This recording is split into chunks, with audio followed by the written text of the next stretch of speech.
नमस्कार today big news को स्वागत करुच्ची मु परेश। आश्विन मासरे राज्य रे बैशाखर ताती आश्विन रे शरद पहली छुआ देहरे लागुवा बेले एबे उपकूल ओडिशा रे असह्य ताती अनुभूत होउछि। ताती रे आउट पाउट सारा ओडिशा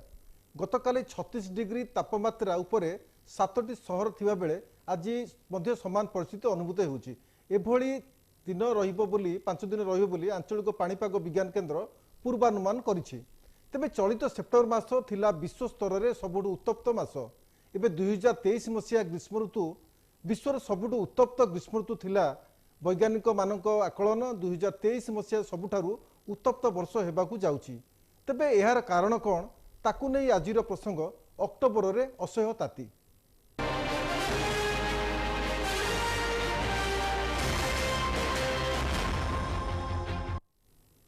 आम सहित आज आलोचन सामिल हे शरद साहू पाणीपाग विशेषज्ञ, जयकृष्ण पाणीग्राही परिवेशविद एवं कटक प्रतिनिधि रहिबे रमेश महालिक। तबे आलोचना पूर्व आम गतकाली जो पाणीपाग स्थिति रही राज्य में जो ग्रीष्म प्रवाह जारी रही ताकू आंचलिक पाणीपाग विज्ञान केन्द्र जे निर्देशक थिले से तांकर प्रतिक्रिया दैछन्ते। आसंतु सुनिबा से कोन कहिसन्ति।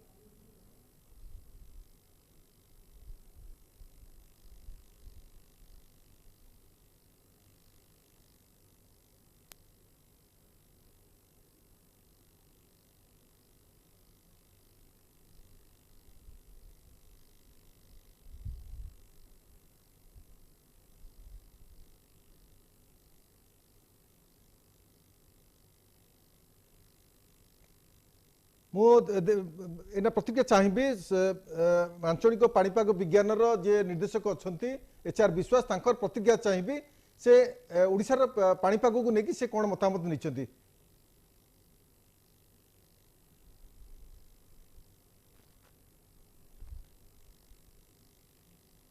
निश्चित भाव जो भाव राज्य में असह्य ग्रीष्म प्रभाव लगी रही पाखापाखि 36 डिग्री उपरे 7टी सहर रही। तो जो आपंकर अक्टोबर मसरे आश्विन मसरे जो ठंडा गोटे अनुभूत होगा कथा जो शीतर माने शीतर आगमन रहा कथा से देखा जाऊ नहीं एवं अक्टोबर मास आरंभ ग्रीष्म प्रभाव लगिला बड़ी अनुभूत होउछि। 36 डिग्री उपरे 7टी सहर अच्छी। मो सहित अच्छा जयकृष्ण पाणीग्राही अच्छा परिवेश भी सीधा सड़क ताक पाखक जावा। सर आलोचना को स्वागत करी। सर किभली देखुंट आश्विन मसरे गोटे ग्रीष्म प्रभाव अनुभूत लगी रही अक्टोबर 1 रु आम जो आकलन करा ग्रीष्म प्रभाव क्रमश गोटे लगी रही 36 डिग्री उपरे 7 सहर 7 उपकूल सहर ए आउट पाउट होती लोक मैंने गोटे भिन्न प्रकार गोटे स्थिति को अनुभूत कर। तो ये स्थिति को आपण केमती देखुंट श्रीयुत जयकृष्ण पाणीग्राही। साधारणतः अक्टोबर मास को अक्टोबर हिट को कहा जाए कहीं समय तापमात्रा अधिक थाए। मौसुमी वर्षा शेष मौसुमी वायु प्रवाह बंद रही बर्तमान आस्ते आस्ते परवर्ती समय उत्तर पश्चिम दिगरु ठंडा पवन बहिबा आरंभ हो शीत ऋतुर आगमन घटिब। किंतु एई समय अक्टोबर मास एवं नवेम्बर मासर किछि दिन पर्यंत टिके उत्ताप अधिक उत्ताप अनुभूत हुए। ता पछरे जो कारण रही जेहेतु वर्तमान आकाश मौसुम वर्षा पर मेघमुक्त हो जाइए तेणु क्लियर स्काइज एकदम सफा आकाश रे सूर्य किरण सीधा सड़क आसिक पृथ्वी रे पड़ुछि एवं जोथि पई आमको अधिक खरा अनुभूत होउछि उत्ताप वृद्धि पाउछि। अन्य पक्षरे वर्तमान मृत्तिकार जो पानी संचित होइक रही वर्षा पानी ए जो सूर्य आलोक पड़िबा परे जलीय बाष्प सृष्टि हुए जहाँकि वायुमंडल को जाए एवं वायुमंडल रे संचित होइक रहिले से तापमात्रा ग्रहण करे जो कि गुळुगुळी अनुभूत हुए आर्द्रता बढ़ी जाए। बर्तमान अधिक आर्द्रता विशेष भाव में समुद्र उपकूल अंचल रे अधिक आर्द्रता अनुभूत होछि गुळुगुळी होछि घटना घटे साधारण किंतु आ सहित बर्तमान आउ गोटे मुख्य जिनिस जोड़ी हो जाइछि जोटा होछि विश्व स्तर रे जो तापमात्रा वृद्धि पाउछि एवं जलवायु प्रभुत्व परिवर्तन से प्रक्रिया मध्य आ सहित जोड़ी हो जाइछि जोथि पई एई वर्ष 2023 मसिया आशंका करा जाउछि ए वर्ष हिस्टोरिकली ऐतिहासिक दिन ठारू सबुठु उत्तप्त वर्ष रूपे परिगणित हबाकू जाउछि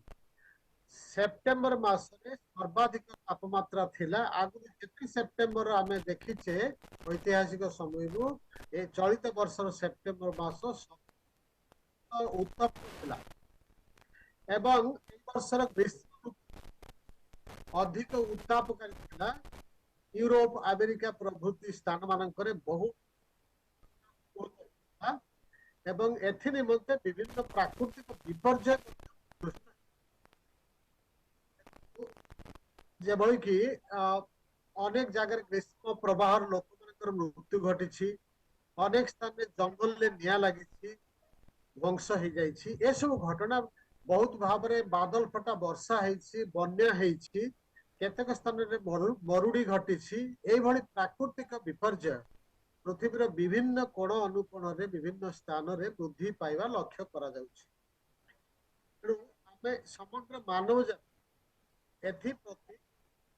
सचेतन रहिबा दरकार एवं ए सबुर मूल कारण जोटा रहिछि जहाँ होछि सबुज गृह बाष्प बा ग्रीन हाउस गैसेस विभिन्न उत्सरु मुख्यतः आमे बाष्प ईंधन व्यवहार कोयला पेट्रोलियम प्राकृतिक बाष्प ए सबुर अधिक रु अधिक व्यवहार जोगु ए सबु सबुज गृह वायुमंडल को निर्गत होछि जोथि पाई कि तापमात्रा रे वृद्धि घटुछि तो विश्व स्तर रे आ ऊपर अनेक आलोचना होछि 2015 मसिया रे जो पेरिस एग्रीमेंट हेतिला जातिसंघ अनुकूल रे जो जलवायु परिवर्तन सम्मेलन पेरिस रे अनुष्ठित जो निष्पत्ति ग्रहण करा जायथिला ये तापमात्रा वृद्धि को 1.5 डिग्री सेल्सियस भीतर सीमित रखिबा पाई आज्ञा एबे एबे वैज्ञानिक माने कहिलेनी तापमात्रा 1.4 डिग्री सेल्सियस बढ़ी सारलानी आज्ञा आगामी वर्ष मानकर ए परिस्थिति आहुरी गंभीर हब जटिल हब समग्र जीव जगत पाई केवल मनुष्य जाति नुह आज्ञा जीव जगत पाई गोटे मुख्य आह्वान सृष्टिकारी पालटिबा को जाउछि आज्ञा से तो पानी गोटे प्रश्न रहिबो चलित सेप्टेम्बर मास थिला विश्वर सबुठु उत्तप्त मास गत 2023 मसीहा ग्रीष्म ऋतु मध्य सबुठु उत्तप्त ग्रीष्म ऋतु थिला एवं वर्तमान वैज्ञानिक मानक आकलन 2023 मसीहा सबुठार उत्तप्त वर्ष होगाक जाउछि सारा विश्व रे तो गोटे आकु नेकी जो गोटे साधारण मनुष्यटे भी केते प्रभावित हबो जिते 2023 मसीहा सबुठार उत्तप्त वर्ष होगाक जाउछि गोटे आकलन करा जाउछि तो 2024 25 आगु को माने क्रमशः विश्व गोटे उत्तप्त पिंड होगाक जाउछि तो ये आपण वैज्ञानिक माने आकु कोन फोरकास्ट करछन्ती कोन आकलन करछन्ती शीत पानी रे आगामी दिन में परिस्थिति गंभीर हवा को जाउछि काहे कि ए जो परिस्थिति वर्तमान समग्र विश्व रे उपजुछि आज्ञा एटा प्राकृतिक प्रक्रिया नुह ए मनुष्यकृत प्रक्रिया आज्ञा आमे जो भली भाव रे असहनीय मार्ग रे विकास प्रक्रिया को जारी रखिते प्रकृति को नष्ट होछे अधिक रु अधिक जीवाश्म ईंधन रो व्यवहार करछे हमर शक्ति आवश्यकता दिनक दिन वृद्धि पाई पाई चली अधिक कोयला पेट्रोलियम बाष्प आमे व्यवहार करी चलछे एवं एथिरु सबुज गृह बाष्प निर्गमन वृद्धि पाई पाई चली आज्ञा वर्तमान निष्पत्ति ग्रहण करा जायतला विश्व स्तर रे 2015 मसिया रे जे पृथ्वीर तापमात्रा वृद्धि को किभଳି भाव रे आमे नियंत्रण करिवा सेथि पाई कोयला व्यवहार को ह्रास करने दरकार संकुचित करने दरकार विकल्प शक्तिर उत्स जमती कि सूर्य आलोक हो पवन शक्ति हो समुद्र ढेउर शक्ति हो बा अन्य अक्षय शक्तिर जो उत्स सब रही उद्यान कथा जाउछि न्यूक्लियर एनर्जी नाभिक एनर्जी कथा कहा जाउछि बा जैविक शक्ति उत्पादन कथा ये समस्त स्वच्छ सबुज एवं अक्षय शक्तिर उत्स को जेते अधिक अधिक आमे व्यवहार करिबा ताहले कोयला पेट्रोलियम प्राकृतिक बाष्पर व्यवहार को आमे आस्ते आस्ते बंद कर दबा ताहले आम समस्तंग पई जीव जगत पई विश्व पई ए मंगलकर साबित आज्ञा सी तो पानी आ गोटे प्रसंग आसूची जितेबले गोटे आश्विन मासरे जो गोटे प्रथम दिन ही माने 1 तारिख अक्टोबर 1 तारिख गोटे शीतर गोटे गोटे पहली गोटे छुआ समति को अनुभूत हुए जितेबले दशहरा आसे पार्वण मास आसे सेतेबले समस्त गोटे ठंडा अनुभूत करती किंतु ये जो पाखापाखि जो 36 डिग्री ऊपर 7टी सहर एवं पारादीप चांदबाली आपण रेकर्ड भांगा बसिला पाखापाखि 37 डिग्री सेल्सियस से तापमात्रा पारादीप 36 डिग्री से आहरी 7टी सहर तादरे भी 35 डिग्री ऊपर 36 डिग्री ऊपर अनुभूत होची पाणीपाग जो टेम्परेचर तेणुक आहरी पाणीपाग केन्द्र फोरकास्ट करुच्ची आहरी 5 दिन एमती गोटे असह्य जो आप ग्रीष्म प्रभाव लगी रमें सीधा सड़क कहीपर ग्रीष्म प्रभाव किंतु एटा ग्रीष्म दिन नुहे एटा शीत दिन आरंभ होची किंतु गोटे ग्रीष्म तो ग्रीष्म दिन अनुभूति होची जेतेबेला खरा दिन अनुभूति होची दिन 10टा पर बाहर को माने गोटे एते जोर प्रभाव लगी रोची गोटे बाहर लोक मैंने डरुंच एवं विशेषकर रास्ता घाट भी एते खाँ खाँ भी लगुच जिते जो प्रचल हवा कथा ए दिन में से रास्ता घाट भी टिके लोक मैंने संकोच फिल करुँचे जे माने खरार अनुभूत जारी रोची तो 5 दिन गोटे फोरकास्ट करुँच पाणीपाग विज्ञान केन्द्र तो भावुं आग को नॉर्मल 5 दिन पर पाग नॉर्मल हम शीत पानी देखो पाणीपाग वर्तमान गोटे व्यापक परिवर्तन घटुछि आज्ञा पूर्व जानी वर्ष को 6टी ऋतु अच्छी वर्तमान 6टी जाकि 3टी ऋतु आसला आज्ञा गोटे ग्रीष्म वर्षा एवं शीत आम जब शीत कथा विशेष भाव में आलोचना करवा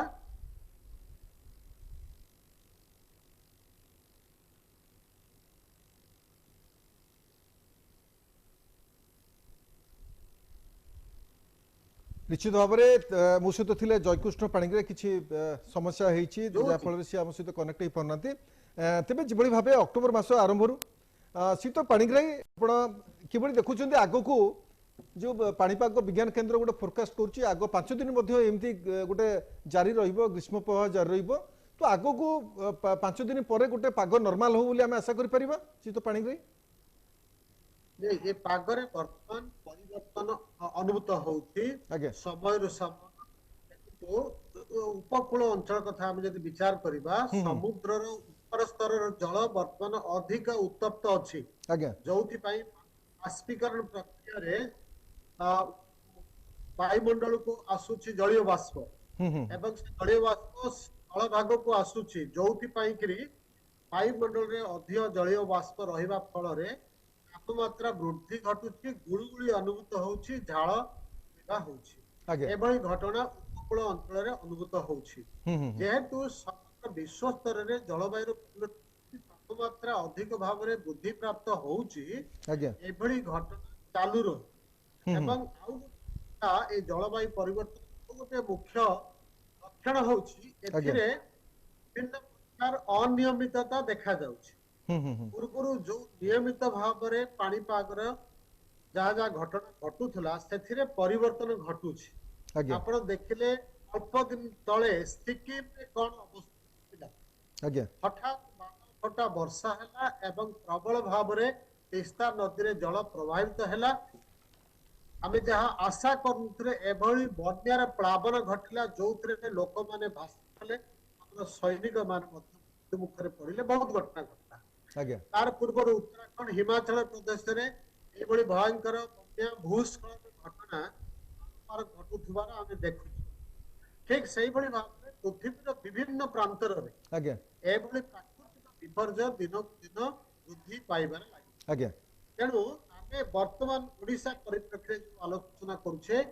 तापमात्रा असह्य होची वृद्धि पाई 37 डिग्री सेल्सियस पहुंचला ये किसी आश्चर्य हबार नहीं कहीं विश्व स्तर में जो परिवर्तन घटुची तापमात्रा वृद्धि घटुची जेपर्यंत आमे से समस्या को समाधान को न आनी से एभली घटना आगामी दिन में चली रहिबो एवं तापमात्रा मध्य आहुरी वृद्धि पाई पाई चलिबु जहाँकि जीव जगत पई अत्यंत भयंकर परिणति सृष्टि करिबु। अच्छा शीत पानी रे आमे किछि दिन तले देखिबा जेबे सिक्किम रे गोटे भयावह बन्या आसीची एवं नदी रे तिस्का नदी रे पानी आसीची जा फल रे सेठी धनजन नष्ट भी होईची। आपनकर हिमाचल प्रदेश कथा कहतु आपनकर जो सेपटे जो प्रलयंकारी जो बन्या होईची आपन उत्तराखंड जो प्रलयंकारी शिमला श्रीनगर ये जो सब प्रलयंकारी बन्या होईची सेठी मध्ये गोटे अप्रीतिकर परिस्थिति होईची। ये आमे सीधा सळ कहि परिबा गोटे जलवायु परिवर्तन पाई एभली गोटे समस्या होउची। निश्चित भाव में हिमालय पाददेश रे जेते राज्य हमर रहिछि आरंभ करी उत्तराखंड हिमाचल प्रदेश उत्तर पूर्व रे सिक्किम पर्यंत जहाँ जहाँ घटना सब घटी गला साधारणतः एभली घटना पूर्व आप 50 वर्ष तक से भली घटना घटुला बादल फटा हवा एवं हिमालय ऊपर जमिकी रही से हिमपाह हठात फाटी बर्स्ट करवा एवं जेते परिमाण जल सेठी जमिकी रही सब आस्ते आस्ते नदी मध्य प्रभावित हवा एवं प्रलयंकारी बन्या घटना घटवा समय परिवर्तन विशेष प्रभाव कहीपर तेणु आमको सतर्कता अवलंबन करिवार अछि। निश्चित एभली प्राकृतिक विपत्ति आमे किभली निजको सुरक्षा प्रदान करबा धन जीवन हानि को रोकिबा सेथि पई पूर्व प्रस्तुति दरकार सरकार थारो आरंभ करी समस्ते एथि निमते प्रस्तुत रहिबा दरकार। निश्चित भाव में धन्यवाद। आम सहित थे जयकृष्ण पाणिग्राही थे परिवेशविद। निश्चित भाव में से आकलन करुले जो भाव जलवायु परिवर्तन एवं तापमात्रा वृद्धिर जो जो तापमात्रा वृद्धि होउची तापय विभिन्न विश्व सबु समस्या लगी रहिबो एवं चलित जो 2023 मसिया विश्व सबुठु उत्तप्त गोटे रहिबो मास रहिबो तापि वैज्ञानिक मान फोरकास्ट करछथि एवं दिनकु दिन जिभଳି भाबे तापमात्रा बढ़ुची निश्चित भाबे जनमानस को गोटे आंदोलित करिबा साधारण जनजीवन जो व्यवस्था निश्चित भाव में गोटे दुर्विषह आड़ को गति करिबो जिभଳି भाबे घटना गोटे घटी चली ये जो आपंकर अक्टोबर मासरे जिभଳି भाबे शीतर पहली छुआ रहिबा कथा ता बदल रे ग्रीष्म प्रवाह जारी रही पाखापाखि 35 डिग्री उपरे 35 डिग्री उपरे 21 सहर तापमात्रा 35 डिग्री उपरे थिला एवं 36 डिग्री उपरे 7टी सहर थिला एवं पारादीप चांदबाली भली जो सहर से मध्य 36 डिग्री उपरे चांदबाली गतकाली थिला 37 डिग्री सेल्सियस उपरे थिला एवं पारादीप रे 36 डिग्री टेम्परेचर थिला दिन तापमात्रा थिला। तो निश्चित भाव में जिभଳି भाबे आगु को पार्वण आसुची एवं पार्वण मुसहित अच्छी शरद चंद्र साहू अच्छा पाणीपाग विशेषज्ञ अच्छा सर आलोचना को स्वागत करी सर किभଳି देखुं अक्टोबर मासरे असह्य ताती पाणीपाग विज्ञान केन्द्र सूचना दिखाई आगामी आहरी 5 दिन पर्यंत यही ताती अनुभूत एवं पाखापाखि गतकाली जो तापमात्रा आकलन कर पाणीपाग विज्ञान केन्द्र आकलन कर पाखापाखि 21 सहर तापमात्रा 35 डिग्री ऊपर थिला एवं 7टी सहर तापमात्रा 36 डिग्री ऊपर थिला। तो ये जो 5 दिन गोटे फोरकास्ट करुच्ची आहरी रहिबो तापमात्रा एमती गोटे स्थिति रहिबो तो कारण कौन सर आउ स्थिति कौन देखुछंती शीत साहू जो विड्रल होता से समय अक्टोबर मास वर्षा रोला प्राय आपंकर फास्ट फोर्टनाइट पर्यटन वर्षा को दिन वर्ष भी 10 अक्टोबर 12 अक्टोबर 15 अक्टोबर 20 अक्टोबर पर्यटन वर्षा रोला जदिव वर्षार मात्रा अधिक नाला कि वर्षा रोला अल्प बहुत कंटिन्यू रोला किंतु ए वर्ष जो आम जो लघुचाप फर्म है 29 तारीख 1 तारीख बेड़ू से लघु जोटा थिला से लघुचाप एत दुर्बल थिला एवं जो स्थलभाग आसला से वर्षार मात्रा तार अधिक है किंतु से उत्तर पूर्व दिगु गति करी से दुर्बल होगा धीरे धीरे किंतु से जो जलीय बाष्प रहा से वायुमंडल जापारानी कौन मध्यम कि वर्षा मध्यम जाता किंतु वर्षा जदिव काँबा होता कि सब जगह वर्षा है कोई एक जगह वर्षा होता 4 तारीख पर किंतु सब जगह वर्षा है से जलीय बाष्प रहा से जलीय बाष्प किंतु वायुमंडल तल लेयर रहा तल भाग रहा पृथ्वी पृष्ठ लगी ऊपर लेयर एत जलीय बाष्प रही जहाँफल आकाश मेघमुक्त रहा सूर्य किरण पृथ्वी पृष्ठ को पड़ला सूर्यपुर आसला जो जलीय बाष्प सहित मिसिक टेम्परेचर बढ़ेगा राति जलीय बाष्प जो तल माने लोअर पार्ट रोचे आटमोस्फियर सेटा आपको रातिर तापमात्रा बढ़ेगा दिन रातिर तापमात्रा परिवर्तन देखाला अन्य वर्ष तुलन में जहाँफल कि अनकम्फर्टेबल देखला कि अन्य वर्ष मान वर्षा थिला छड़ा आमर यही समय साधारणतः जो मनसून उड्राल पीरियड रहा यही समय उत्तर दिगु उत्तर पूर्व दिगु वर्षा कौन पवन आए उत्तर उत्तर पूर्व पवन आसले कंपारेटिवली शुष्क और ठंडा पवन थाए जी जलीय बाष्प भी थाए मनसून पर सेटा सी आपणकर अपसरी जाए बाष्पीकरण मध्यम वायुमंडल कमी जाए जलीय बाष्प कमीगले आपंकर तापमान कमी जाए राति कमिले दिन जदि हुए एत असुविधा है किंतु एबर जो जलीय बाष्प रहा कारण देखा जाए गत काली जलीय बाष्प धीरे धीरे दिन में कमी आरंभ कलानी आगुरी 55-60% एवं 35% को पलि आसला धीरे धीरे आशा करा 18 तारीख पागरे परिवर्तन आसो जो तापमान बढ़ुची 18 तारीख कमी आरंभ कर। अच्छा सर आ गोटे प्रश्न आसूँ तापमात्रा जो बढ़ुची आपंकर पानी जो मैंने कृषि विशेषज्ञ मैंने अनुमान कर धान चाष विशेषकर प्रभावित होब जो एभली स्थिति रे जो तापमात्रा सहित पानी पानी पानीर अभाव रहिले धान अमलर क्षमता कमिबो एवं यही समय धानर जो आपण गर्भधारण प्रक्रिया विशेष प्रभावित पकेब ये जो कृषि विशेषज्ञ मान जो अनुमान कर आकलन कर धान चाष को लेकिन सर आप दीर्घदिन धरी पाणीपाग विशेषज्ञ हिसाब से कार्य करुले तो किभली देखुं गरम धान को धान फसल को प्रभावित करिवो कि हाँ कारण धान आम जदियो मनसून उठा टेम्परेचर अधिक न थाए जो काकर आखिर जोटा कहते पृथ्वी पृष्ठ सॉइल मॉइस्चर जोटा कहुए सेटा मात्रा अधिक थाए जहाँफल कि धान गछ मरे ना माने जो माटीटा मोहदा टी रहे जहाँफल कि आपंकर जो धान जो फूल है स्टेज गुड़ा फेवरेबल हुए धान फल अधिक होता है माने तार डेभलप भी भल होता है धानटा किंतु एबे जो टेम्परेचर अधिक आउची आपनकर जो जलीय अंश रहउची माटी रे सेटा सुखी जिबार संभावना कारण दिन रे तापमान अधिक रहउची और राति रे भी से अनुसार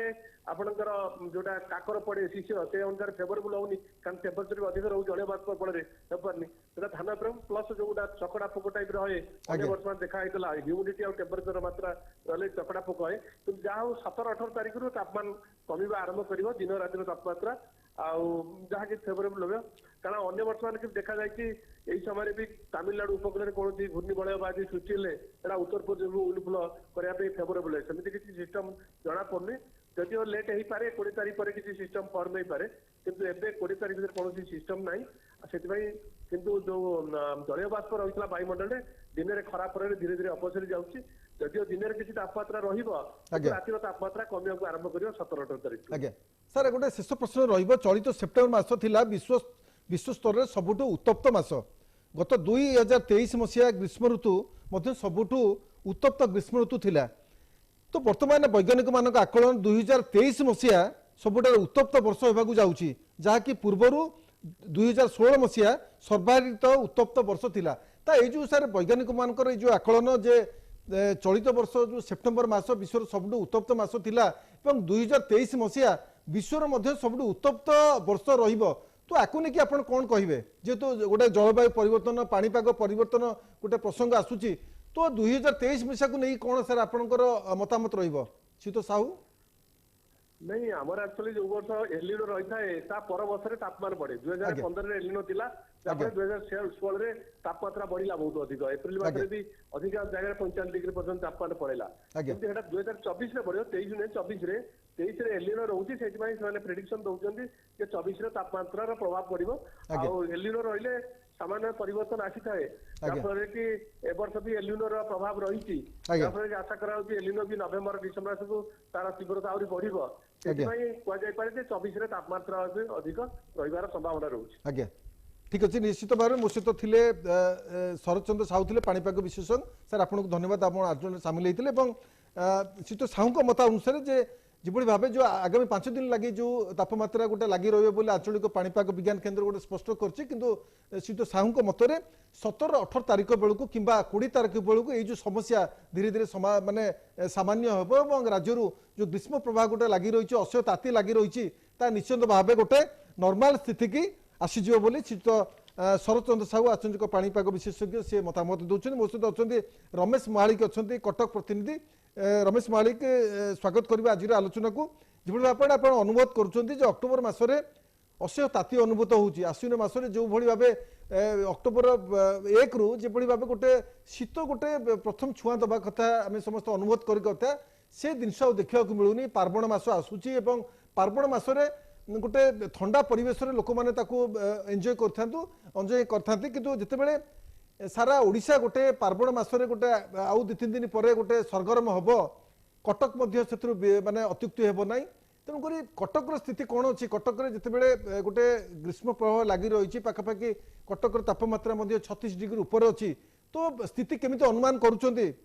ରମେଶ?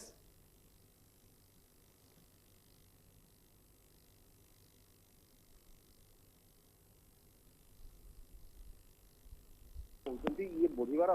ବିଭିନ୍ନ ପ୍ରକାର କାରଣ ଥାଇପାରେ। ଆମେ ସେଥିରୁ ଅନୁମାନ କରିବା ଯେଭଳି ଭାବରେ ବର୍ତ୍ତମାନର କ୍ଲାଇମେଟ ହେଲାଣି, ଯୋଉଭଳି ଭାବରେ ଅଙ୍ଗାରକାମ୍ଳ କି ମାନେ ଅମ୍ଳଜାନ ଯୋଉଭଳି ଭାବରେ ବାୟୁମଣ୍ଡଳରେ ରହିବା କଥା ତାର ମାତ୍ରାଧିକ ବଢିଛି। ଆମେ ଯାହା ପୂର୍ବରୁ ବିଭିନ୍ନ ପ୍ରକାରର ଷ୍ଟାଟିଷ୍ଟିକରୁ ଜାଣିଥିଲୁ, ତ ବିଭିନ୍ନ ସମୟରେ କଟକ ସହର କଥା କହିବା, କଟକ ସହରରେ ବର୍ତ୍ତମାନ ଯୋଉଭଳି ଭାବରେ ଗଛ ବଡ ବଡ ଗଛ ଗୁଡିକ ଥିଲା ତାକୁ ବର୍ତ୍ତମାନ ସିଏମସି বা କଟକ ମ୍ୟୁନିସିପାଲିଟି ତାକୁ ସବୁ କାଟିକି ନଷ୍ଟ କରିସାରିଲାଣି। ଦ୍ୱିତୀୟ କଥା, କଟକ ସହରରେ ଯେତିକି ଲୋକ ସଂଖ୍ୟା ରହିବା କଥା ପାଖାପାଖି 4 ଲକ୍ଷରୁ ଭିତରେ ରହିବା କଥା, ବର୍ତ୍ତମାନ କଟକ ସହରରେ 8 ଲକ୍ଷରୁ ଉର୍ଦ୍ଧ୍ୱ ଲୋକ ରହିଛନ୍ତି। ତ ସେଇ ଅନୁସାରେ ସେମାନଙ୍କର ଯୋଉ ଘର ଗୁଡିକ ପକ୍କା ଘର ଗୁଡିକ ସବୁ ଉଚ୍ଚ ଉଚ୍ଚ ଅଟ୍ଟାଳିକା ଗୁଡିକ ସବୁ ମୁଣ୍ଡ ଟେକିଲାଣି। ଇଏ ସବୁ ବିଭିନ୍ନ ପ୍ରକାର ଇଏ ଗ୍ଲୋବାଲ ୱାର୍ମିଂର ବି କାରଣ ହେଇପାରେ। ଅନ୍ୟତ୍ର ଆମେ କହିବା କଟକ ସହରରେ ଯୋଉ 8 ଲକ୍ଷ ଲୋକ ରହିଲେ, ସମସ୍ତଙ୍କ ପାଖରେ ଗାଡି ଘୋଡା ରହିଲା, ପ୍ରତ୍ୟେକ ଦିନ ସେ ଗାଡି ଘୋଡାରୁ ଯୋଉଭଳି ଭାବରେ ଅଙ୍ଗାରକାମ୍ଳ ଗ୍ୟାସ ବାହାରୁଛି ଏବଂ କଟକ ସହରରେ ଯୋଉ ଇଣ୍ଡଷ୍ଟ୍ରି ବେଲ୍ଟ ରହିଲା, ସେ ଇଣ୍ଡଷ୍ଟ୍ରି ବେଲ୍ଟରେ ଯୋଉଭଳି ଭାବରେ କଳକାରଖାନାରୁ ଯୋଉ ଅଙ୍ଗାରକାମ୍ଳ ବାଷ୍ପ ଗୁଡିକ ଯୋଉ ବାହାରୁଛି, ତ ନିଶ୍ଚିତ କୋଉଠି ନା କୋଉଠି ୟାକୁ ବାୟୁମଣ୍ଡଳକୁ ଦୂଷିତ କରିବା ସହିତ ବାୟୁମଣ୍ଡଳର ଯୋଉ ତାପମାତ୍ରା ତାକୁ ବି ମଧ୍ୟ ପ୍ରଭାବିତ କରୁଛି। ଅନ୍ୟ କ୍ଷେତ୍ରରେ ଆମେ ଦେଖିବା ବର୍ତ୍ତମାନ ଠିକ ସମୟରେ ବର୍ଷା ହଉଛି, ଠିକ ସମୟରେ ଶୀତ ହଉନାହିଁ, ଠିକ ସମୟରେ ଗରମ ହଉନାହିଁ, ବା ଗରମ ଯୋଉ ସମୟରେ ହଉଛି ତା ମାତ୍ରାଧିକ ଗରମ ହଉଛି। ଇଏ ପଛରେ ନିଶ୍ଚିତ କୋଉଠି ନା କୋଉଠି ଆମେ ଦେଖିବା ଇଏ ଆମ ମାନଙ୍କର ନିଶ୍ଚିତ ଯୋଉ କ୍ରିୟାକର୍ମର ଫଳ ଆମେ ନିଶ୍ଚିତ ଭାବେ ଆମେ ଭୋଗ କରୁଛୁ। କଟକ ସହରରେ ଯୋଉଭଳି ଭାବରେ ବ୍ୟବସ୍ଥା କରାଯାଇଛି, ଗଳି କନ୍ଦିରେ ଘର, କୋଉଠି ଆପଣ ମାନେ ପାଦ ପକେଇବା ପାଇଁ ଜାଗା ପାଇବେନି କି ଗାଡି ଗୋଟେ ପାର୍କିଂ କରିବା ପାଇଁ ବି ଜାଗା ପାଇବେନି, ଏଭଳି ଭାବରେ ଉଚ୍ଚ ଉଚ୍ଚ ଅଟ୍ଟାଳିକା ସବୁ ନିର୍ମାଣ କରାଗଲାଣି। ଏ ଅଟ୍ଟାଳିକା ନିର୍ମାଣ କରିବା ପଛରେ ବି କାରଣ ରହିଛି ଯେ ଯୋଉଭଳି ଭାବରେ ଦିନର ତାପମାତ୍ରାଟାକୁ ଉଚ୍ଚ ଉଚ୍ଚ ଅଟ୍ଟାଳିକା ଗୁଡିକ ଗ୍ରହଣ କରୁଛନ୍ତି ଏବଂ ପରବର୍ତ୍ତୀ ସମୟରେ ଯେତେବେଳେ ତାକୁ ତାପ ବିକିରଣ କରାଯାଉଛି, ସେ ତାପ ବିକିରଣ ସମୟର ଯୋଉ ଅବଧି ରହିଛି ସେ ନିଶ୍ଚିତ କମ ସେ କମ ରାତି 7-8ଟା ସୁଦ୍ଧା ସେଗୁଡିକ ଶୀତଳୀ ହବା କଥା, କିନ୍ତୁ ତା ଶୀତଳୀଭୂତ ହେଇପାରୁନାହିଁ। ତ ଏଇ କ୍ଷେତ୍ରରେ ଆମେ ଯାହା ଦେଖିବା ଯୋଉ ଗ୍ଲୋବାଲ ୱାର୍ମିଂ ଧୀରେ ଧୀରେ ବଢୁଛି, ବିଶ୍ୱ ତାପମାତ୍ରା ବଢୁଛି, ଯାହା ଫଳରେ କି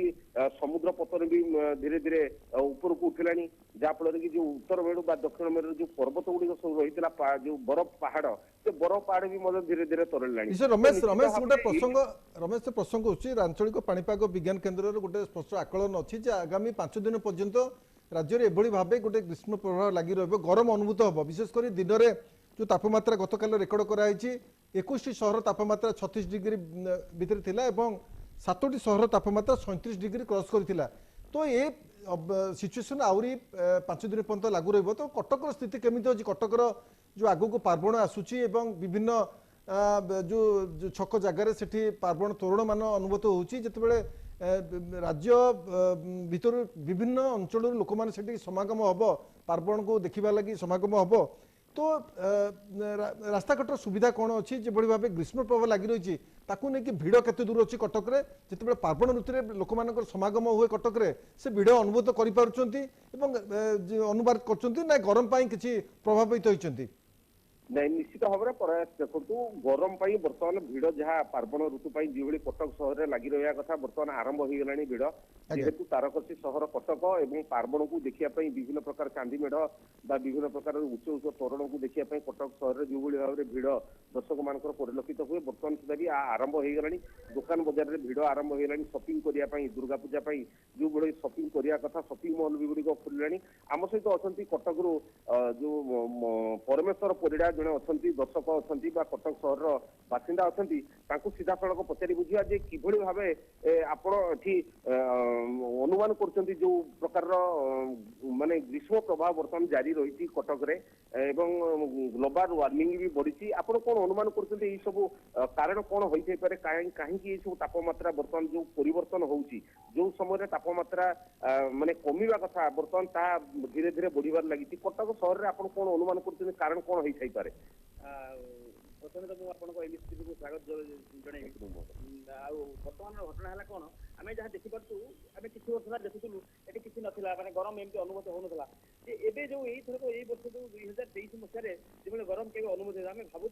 जे बोधे जो कंक्रीट रास्ता फास्ता होगा जो सूर्यर किरण से बाटी बोधे भेज कर पारे जो आगुरी जो वर्षा फर्षा होता तो बोधे विद्युत चलाचल बर्तमान कंक्रीट रास्ता हवा द्वारा से गुड़ाक आनी तो से बोधे हो पारे बोली आम अनुमान करें जहाँ साधारण लोक हिसाब से जहाँ अनुमान कर निश्चित भाव में पर शुणी पारे जो भाव प्रतिक्रिया रखुले कंक्रीट रास्ता मुझे जो भाव टी पूर्व कहूली कंक्रीट रास्ता कथा कह पक्का घर कथा कह जो भाव में ये सब ताप विकिरण हो तो ऑब्जर्व हो पार नहीं माटी जी ताप ग्रहण करने कथा से ग्रहण कर पारे क्लाइमेट को ठंडा करने जी गचर आवश्यकता रही गच से अनुसार बर्तमान धीरे धीरे बरং कटा जाऊँगी लगेबार कौन प्रश्न ही ना लोक मान पाखे से प्रकार चिंताधारा ना जे आम ग्लोबल वार्मिंग रु कि भाव में रक्षा पाइबा गचर आम आवश्यकता रही जो पोल्यूशन कंट्रोल बोर्ड रहा पोल्यूशन कंट्रोल बोर्ड भी दायित्व रोचे जो मैंने जो भाव में गाड़ी गुड़िक बाष्प चालित इंजिन कथा कहवा कि फैक्ट्री मान कथा कहवा से गुड़िक जो ताप नियंत्रण करने जो भाव मेसिनरी यूज करने कथा ताकू भी कई करूना तो निश्चित कौटी ना कौटी आमर खामखियाली भाव जो ये सब ग्लोबल वार्मिंग बढ़ुची तो परवर्ती समय आमर जो आगामी पीढ़ी आसो